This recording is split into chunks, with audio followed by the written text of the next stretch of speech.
এক ছিল বুদ্ধিমান এক মেয়ে। তারা তার দুই হাত শক্ত করে হাতকড়া দিয়ে বেঁধে একটি ঘরে আটকে রাখল। ডাকাতরা ভাবল এবার সে আর কোনোভাবেই পালাতে পারবে না, কিন্তু মেয়েটি ছিল খুবই সাহসী এবং বুদ্ধিমতী। ভয় না পেয়ে সে চারপাশে ভালো করে তাকাতে লাগলো। কয়েক মিনিটের চেষ্টার পর অবশেষে হাতকড়া খুলে গেল। মেয়েটি মুক্ত হলো, কিন্তু সে সঙ্গে সঙ্গে দৌড়ে পালালো না। তার মাথায় আরও ভালো একটি পরিকল্পনা এলো। সে ঘরের বাইরে এসে এমনভাবে হাঁটতে লাগলো যেন কিছুই হয়নি।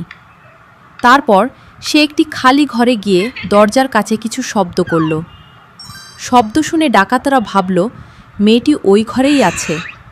সবাই সেখানে ছুটে গেল। সেই সুযোগে মেয়েটি অন্য দিক দিয়ে বের হয়ে গেল। বাইরে এসে সে দ্রুত কাছের থানায় খবর দিল। পুলিশ সঙ্গে সঙ্গে ঘটনাস্থলে পৌঁছে ডাকাতদের ঘিরে ফেলল। ডাকাতরা বুঝতেই পারল না কিভাবে মেয়েটি তাদের বোকা বানিয়েছে। শেষ পর্যন্ত সব ডাকাত ধরা পড়ল এবং লুট করা জিনিসপত্র উদ্ধার হলো। সবাই মেয়েটির সাহস, ধৈর্য আর বুদ্ধিমত্তার প্রশংসা করল।